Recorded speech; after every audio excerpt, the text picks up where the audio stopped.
गांव अभी पूरी तरह जागा नहीं था। ठंडी हवा में मिट्टी की खुशबू थी और रामू अपने पुराने साथी दुबले से गधे को लेकर खेत की ओर चल पड़ा। उसके कदम धीमे थे, पर मन में चिंता तेज थी। चल रे मोती, धीरे धीरे ही सही। आज खेत देखना जरूरी है। रात भर सोचता रहा, इस बार भी फसल कम हुई तो घर कैसे चलेगा। तू भी कितना दुबला हो गया है। रुक, ये घास खा ले। खाली पेट काम नहीं होता, चाहे आदमी हो या जानवर। हाँ, समझ रहा हूं, तू भी मेरी तरह थक गया है, पर क्या करें, यही हमारा सहारा है। अरे रामू, इतनी सुबह निकल पड़ा। आज फिर खेत देखने जा रहा है क्या? हाँ काकी, देख तो लूं। पिछले हफ्ते जो पौधे खड़े थे, अब वही पीले पड़ते दिख रहे हैं। दिल बैठ जाता है। हिम्मत रख बेटा, धरती कभी कभी देर से देती है, मगर देती जरूर है। बस यही उम्मीद पकड़ रखी है, नहीं तो घर में बस 2 मटके अनाज बचे हैं। देखो, इसे भी जल्दी है। चल मोती, सूरज चढ़ने से पहले पहुंच जाए। रामू ने गधे की पीठ प्यार से थपथपाई। उसके स्वर में शिकायत कम, अपनापन ज्यादा था। गांव वाले जानते थे कि रामू गरीब है, पर मेहनती है, और ये गधा उसके लिए सिर्फ बोझ ढोने वाला जानवर नहीं, घर का साथी था। बस यही रहा हमारा खेत। दूर से ही हालत साफ दिख रही है।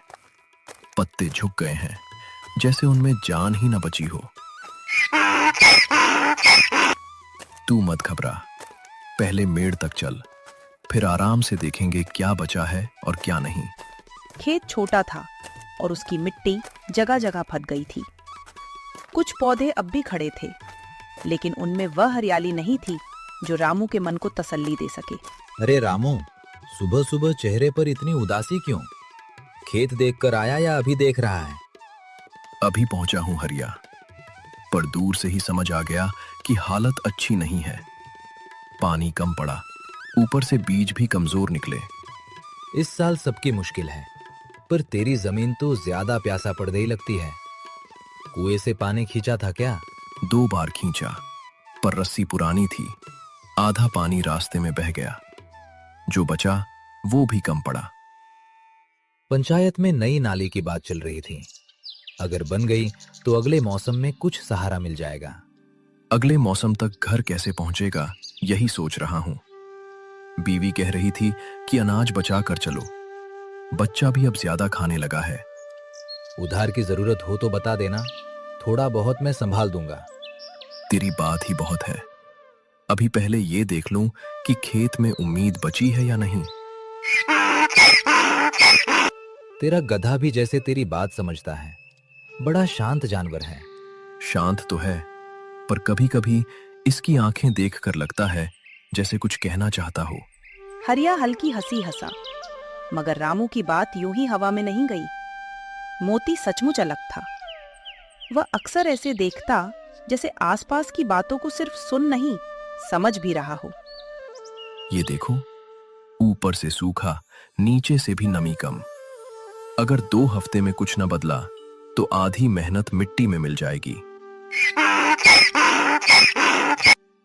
हाँ, मुझे मालूम है कि तू भूखा है। ये ले, थोड़ी और घास खा ले। रामू ने अपनी छोटी गठरी खोली और मोती के आगे घास रख दी। खुद उसने बस पानी का एक घोंट लिया। उसकी आदत थी, पहले साथी फिर अपना हिस्सा। तू ही तो है जो हर दिन मेरे साथ चलता है। लोग कहते हैं गधा कुछ नहीं समझता, पर मैं जानता हूं तू मेरा दुख पहचानता है। अच्छा अच्छा, अब इतना प्यार मत दिखा रहा, काम की बात करें। ये कोना क्यों देख रहा है तू? मोती ने घास छोड़ दी और खेत के दाहिने कोने की ओर बढ़ा। वहां मिट्टी का रंग थोड़ा गहरा था, जैसे नीचे कहीं नमी छिपी हो। अरे उधर क्या है? वहां तो मैं कल भी गया था, कुछ खास नहीं दिखा था। इतना जोर से क्यों बोल रहा है? रुक रुक, मैं आता हूं।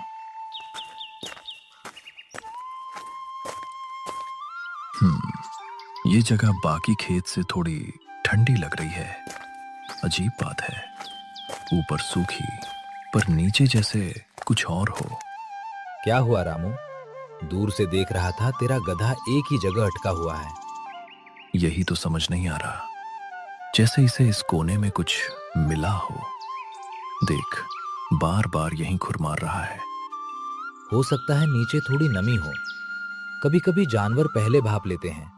अगर सच में नीचे पानी हुआ तो मेरी आधी चिंता यहीं खत्म हो जाएगी। रामू घुटनों के बल बैठ गया और उंगलियों से मिट्टी कुरेदने लगा। ऊपर की परत सूखी थी, पर थोड़ी नीचे जाते ही मिट्टी मुलायम महसूस हुई। उसके चेहरे पर पहली बार हल्की चमक आई। हरिया, जरा ये फावड़ा पकड़ा ना, हाथ से तो देर लगेगी। ले, पर संभल कर, कहीं बस थोड़ी सी नमी हो और हम बेकार उम्मीद बांध लें। उम्मीद ही तो आदमी को खड़ा रखती है। बिना उसके खेत भी सूना लगता है और घर भी। फावड़े की 2-3 चोटों के बाद मिट्टी और नरम निकलने लगी। रामू तेजी से खोदने लगा और मोती एकटक उसी जगह देखता रहा, जैसे उसे पहले से मालूम हो कि नीचे कुछ छिपा है। अरे रुक, ये देख, मिट्टी गीली हो रही है। सच? हट, जरा मुझे देखने दे। अरे, ये तो सचमुच भीगी है। मोती, तू तो कमाल निकला रे। अगर यहां पानी की नस हुई तो हमारा खेत बच सकता है। मैंने ऐसा पहले भी सुना है कि कुछ जानवर जमीन की नमी पहचान लेते हैं, पर इतनी साफ तरह, ये तो अनोखी बात है। अनोखी तो है। कल तक मैं इसे बस अपना साथी मानता था। आज लग रहा है जैसे ये मेरी किस्मत का दरवाजा दिखा रहा है। थोड़ा और खोदते हैं, जल्दी पता चल जाएगा कि नीचे कितना दम है। हाँ, पर धीरे, मिट्टी बैठी हुई लग रही है। दोनों ने सावधानी से और थोड़ा खोदा। गहराई बढ़ते ही नीचे से ठंडी गीली मिट्टी की तेज गंध उठी। रामू की धड़कन बढ़ गई। ये शायद छोटा सा मौका था, पर उसके लिए किसी खजाने से कम नहीं। हरिया, अगर हम यहाँ छोटा गड्ढा बनाकर पानी रोक लें तो शायद 2 क्यारियां बच जाएं। 2 क्यों, मेहनत की तो आधा खेत संभल सकता है। पर काम आज से शुरू करना होगा। मैं करूंगा, दिन रात करूंगा। बस भगवान ने ये राह सच में खोली हो। हाँ भाई, तेरी मेहनत भी लिखूंगा इसमें। लौटते समय रामू के कदम सुबह से अलग थे। चिंता अभी खत्म नहीं हुई थी, पर उसके भीतर उम्मीद की एक नई डोरी बन गई थी, और उस डोरी का सिरा उसके गधे मोती के अजीब व्यवहार से जुड़ा था। मोती, आज तूने जो किया है, अगर वो सच निकला तो मैं तुझे 2 गुनी घास खिलाऊंगा। और हाँ, अब कोई तुझे सिर्फ गधा कहेगा तो मैं कहूंगा ये मेरा समझदार साथी है। अरे आ गए। खेत देखकर क्या खबर लाए?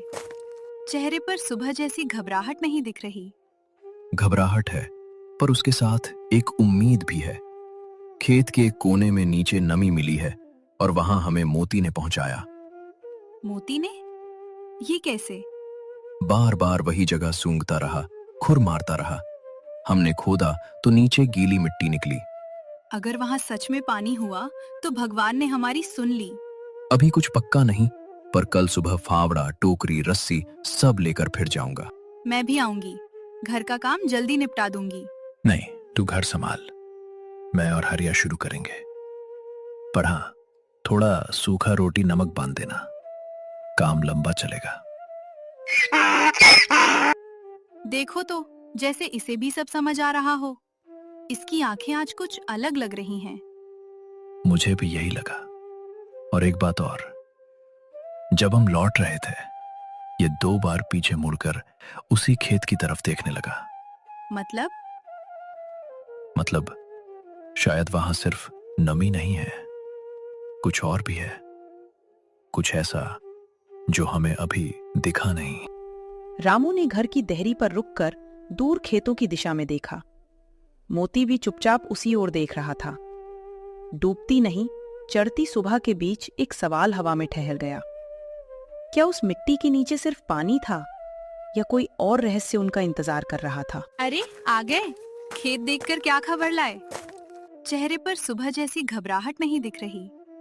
घबराहट है, पर उसके साथ एक उम्मीद भी है। खेत के एक कोने में नीचे नमी मिली है और वहां हमें मोती ने पहुंचाया। मोती ने? ये कैसे? बार बार वही जगह सूंघता रहा, खुर मारता रहा। हमने खोदा तो नीचे गीली मिट्टी निकली। अगर वहाँ सच में पानी हुआ तो भगवान ने हमारी सुन ली। अभी कुछ पक्का नहीं, पर कल सुबह फावड़ा, टोकरी, रस्सी सब लेकर फिर जाऊंगा। मैं भी आऊंगी। घर का काम जल्दी निपटा दूंगी। नहीं, तू घर संभाल, मैं और हरिया शुरू करेंगे। पर हाँ, थोड़ा सूखा रोटी नमक बांध देना, काम लंबा चलेगा। देखो तो, जैसे इसे भी सब समझ आ रहा हो। इसकी आंखें आज कुछ अलग लग रही हैं। मुझे भी यही लगा। और एक बात और, जब हम लौट रहे थे ये 2 बार पीछे मुड़कर उसी खेत की तरफ देखने लगा।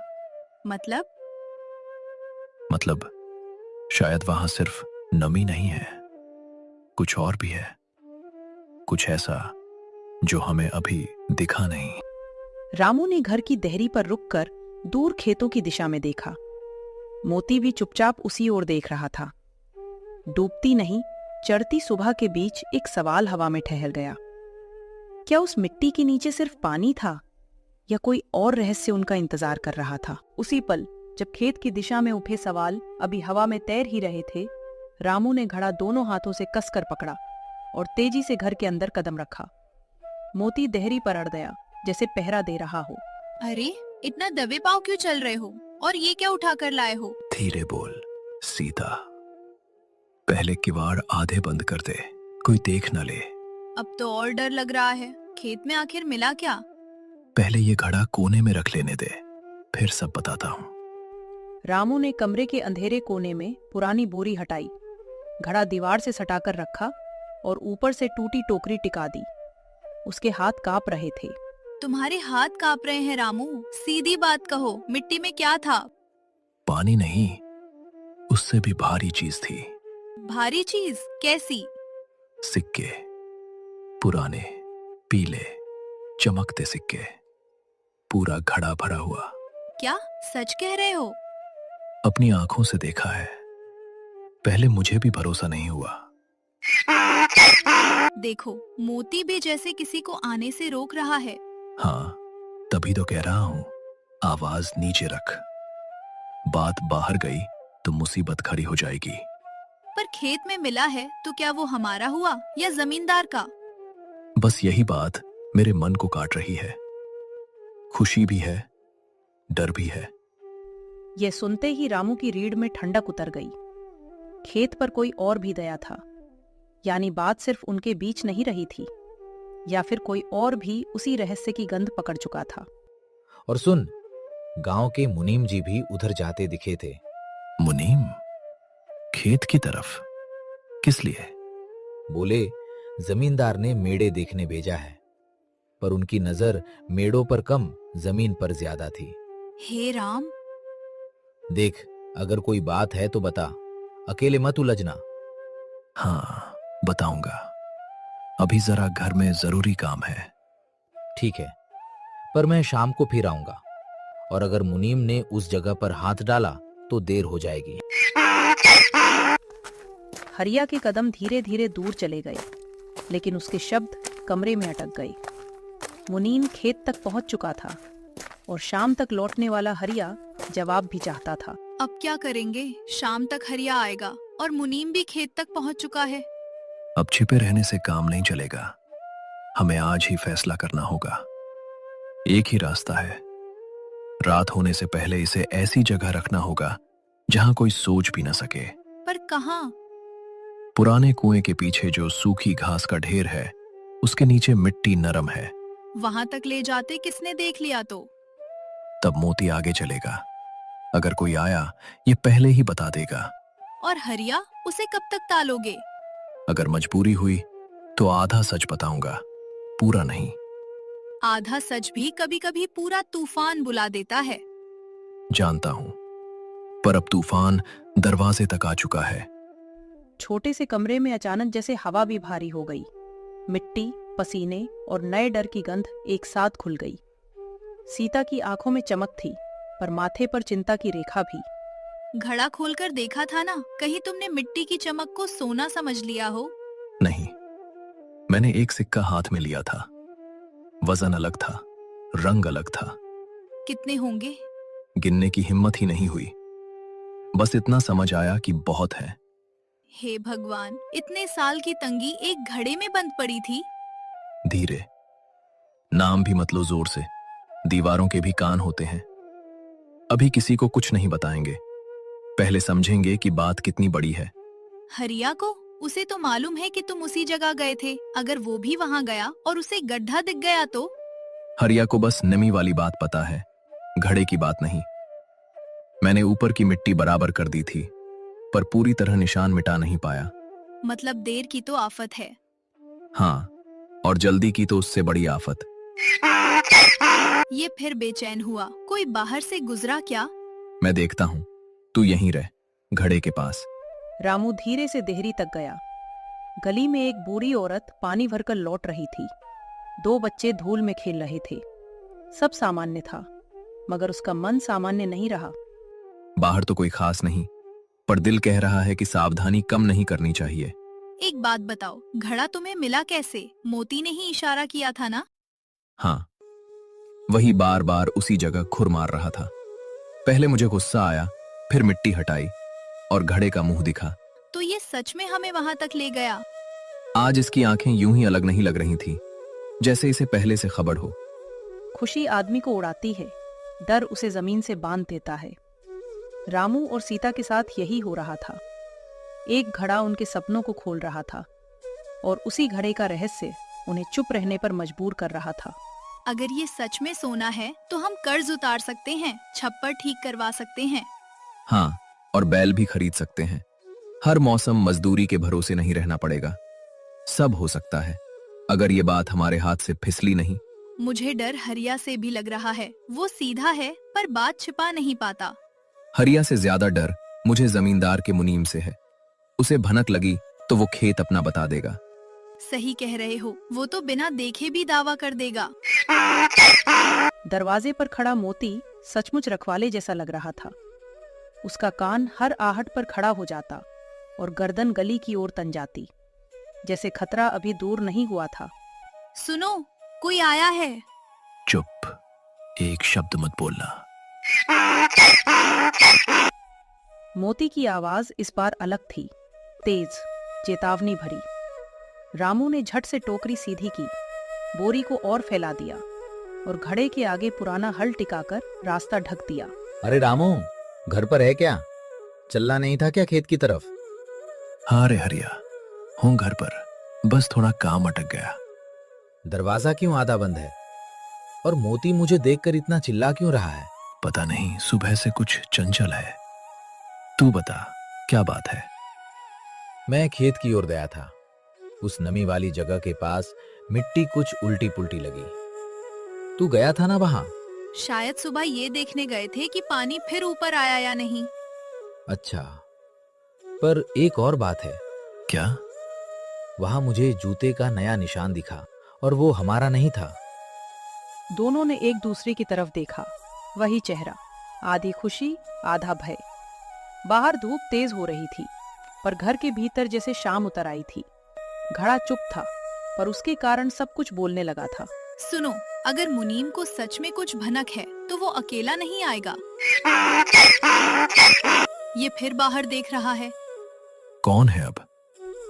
रामू ने धीरे से किवाड़ की दरार से झांका। गली के मोड़ पर धूल उठ रही थी। 2 परछाइयां घर की तरफ बढ़ रही थी।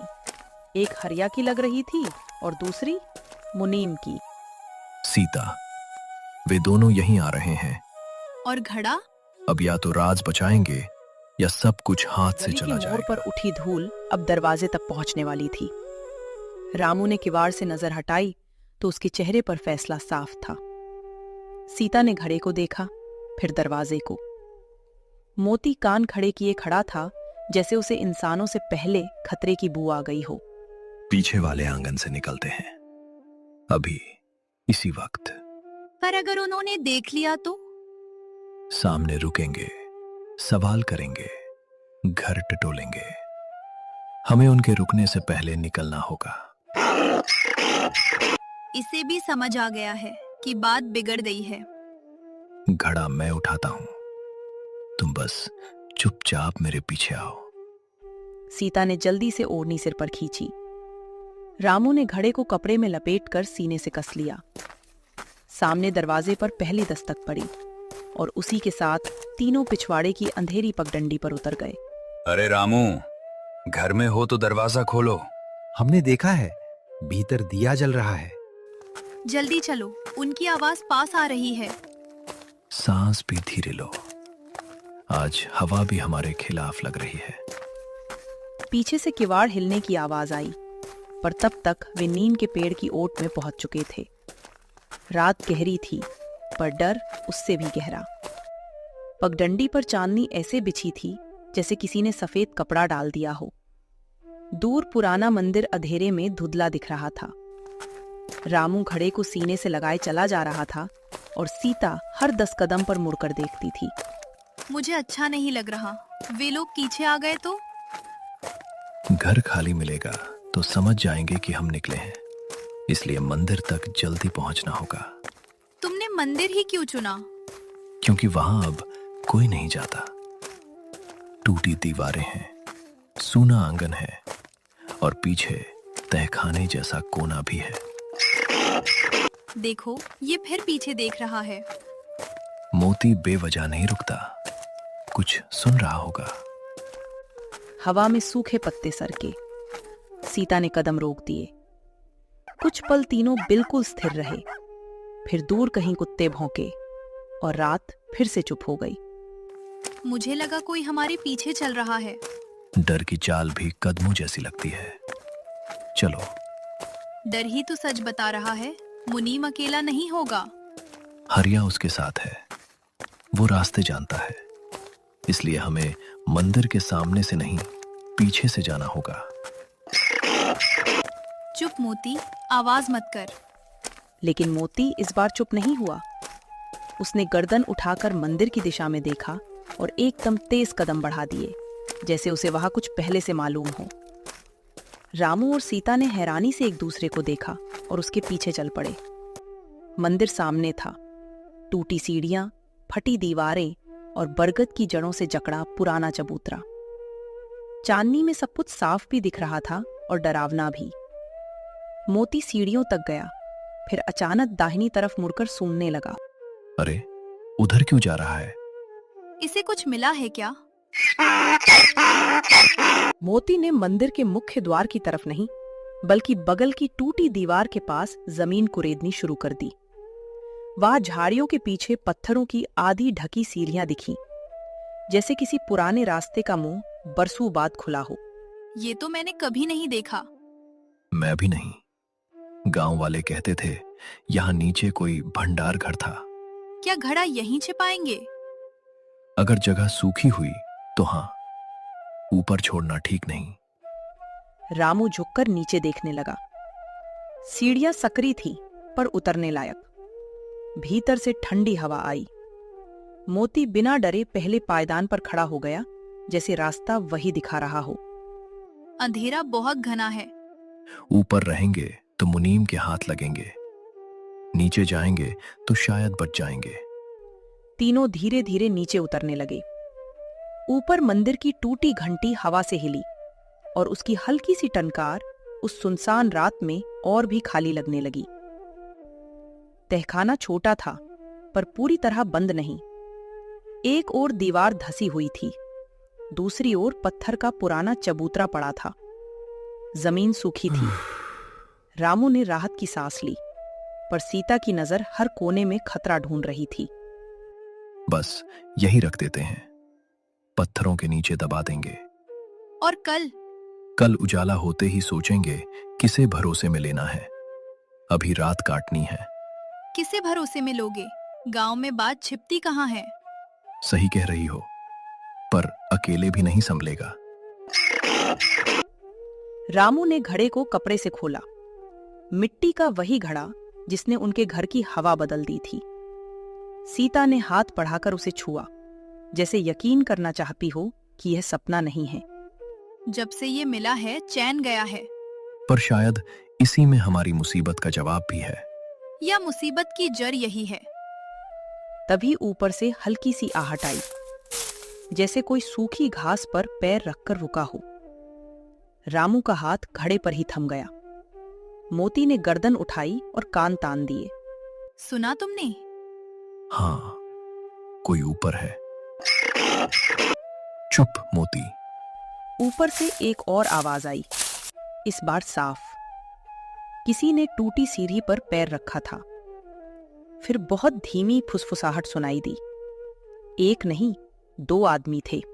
वे पहुंच गए, अब क्या करें? शायद सामने से खोजते खोजते इधर आ गए। सीढ़ियों के मुंह पर पीली रोशनी डोली। किसी ने ऊपर लालटेन उठाई थी। तहखाने की दीवार पर लंबी परछाइयां कापी। रामू ने घड़े को चबूतरे के पीछे सरकाया और सीता उसके आगे खड़ी हो गई। मोती सीढ़ियों की तरफ टेढ़ा होकर खड़ा था। मैंने कहा था ना, ये लोग मंदिर की तरफ ही आए होंगे। धीरे बोल, अगर नीचे हैं तो भागने ना पाए। वे सचमुच यही हैं। जब तक नीचे नहीं उतरते हम चुप रहेंगे। मोती अचानक पीछे नहीं हटा। उसने सीढ़ियों के सामने अपने पैर जमा दिए और जोर से रेंकने लगा। उसकी आवाज तहखाने में गूंजी और ऊपर तक जा पहुंची। गधा नीचे है, मतलब लोग भी नीचे ही होंगे। मैं उतरता हूं। अब छिपना बेकार है। नहीं, अभी एक पल भी कीमती है। जैसे ही हरिया ने पहला कदम नीचे रखा, मोती ने अचानक सीढ़ियों की तरफ झटका मारा। उसका शरीर सीढ़ी से टकराया और ऊपर रखी ढीली ईंटें खिसक कर नीचे लुढ़कने लगी।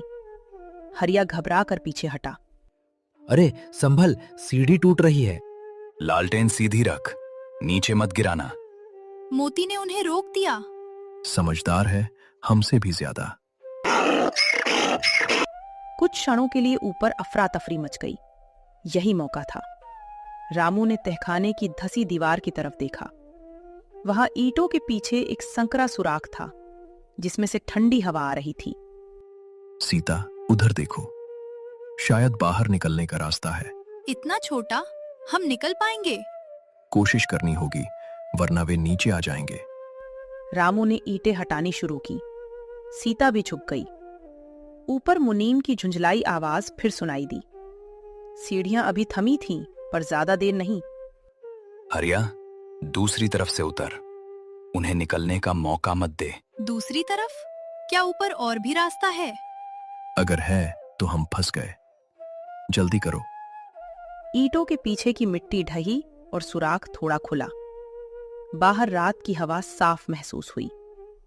मोती ने फिर सीढ़ियों की तरफ देखा, फिर रामू की ओर, जैसे कह रहा हो, पहले तुम निकलो। पहले घड़ा निकालो। हाँ, वही तो सबसे पहले जाएगा। रामू ने चबूतरे के पीछे हाथ डाला, पर उसका हाथ खाली लौटा। वह एक पल के लिए जड़ हो गया। सीता ने घबराकर दूसरी तरफ टटोला। घड़ा वहां नहीं था। घड़ा कहाँ गया? अभी तो यहीं रखा था। उसी क्षण तहखाने के दूसरे अंधेरे कोने से मिट्टी खिसकने की आवाज आई, जैसे कोई और भी वहां मौजूद था, और घड़ा अब उसके हाथ में था। कोने में एक परछाई हिली। रामू ने सांस रोक ली। सीता ने मोती की रस्सी कसकर पकड़ी। घड़ा गायब था, और अब साफ था कि तहखाने में वे तीनों अकेले नहीं थे।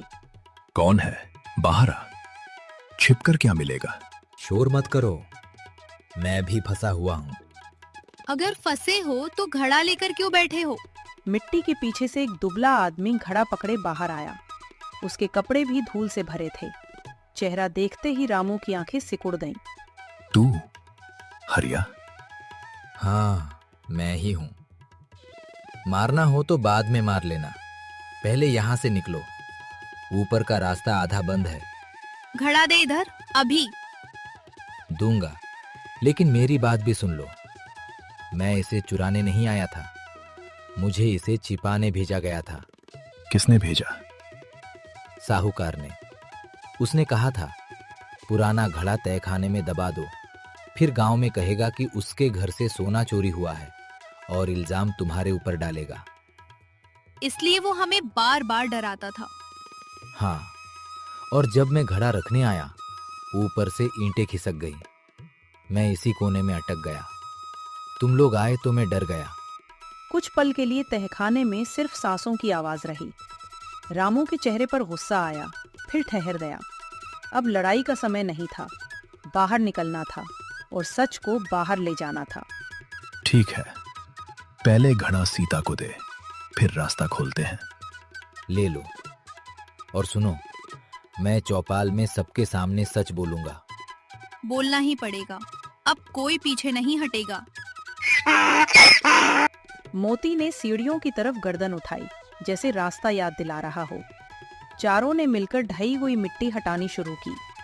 बाहर की हवा अब पहले से साफ और करीब लग रही थी। सीता, तुम पहले निकलो, घड़ा संभाल कर। नहीं, पहले घड़ा फिर मैं। अगर हाथ फिसला तो सब खत्म। ठीक है, धीरे, ऊपर पकड़ लो। घड़ा सुराख से बाहर गया, फिर सीता निकली। उसके बाद रामू ने हरिया को ऊपर धकेला। उफ, लगा था यहीं दम निकल जाएगा। अभी शुक्र मनाओ, असली काम बाकी है। हाँ, सुबह होते ही सीधे चौपाल चलेंगे।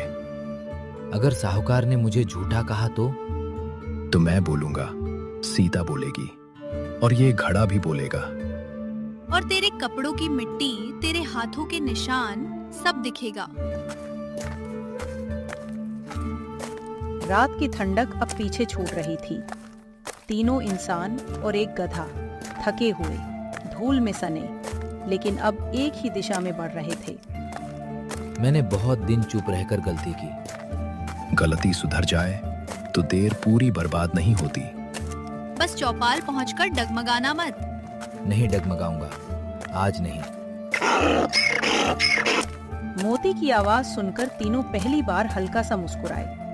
रात ने उन्हें डरा दिया था, पर उसी रात ने उन्हें सच तक भी पहुंचा दिया था।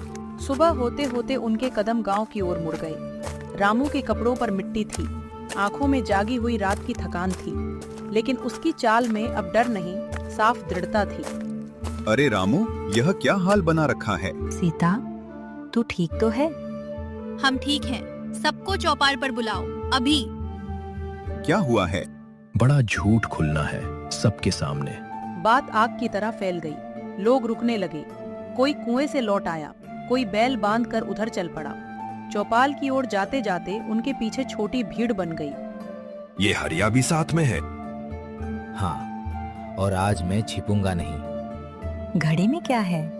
सच, और उसी का बोझ सबसे भारी है। चौपाल के पास पहुंचते ही लोगों की फुसफुसाहट तेज हो गई। उसी समय साहूकार भी अपने आंगन से निकला। उसके चेहरे पर बनावटी सख्ती थी, पर आंखों में घबराहट साफ तैर रही थी। सुबह सुबह ये तमाशा किस लिए? तमाशा नहीं, हिसाब।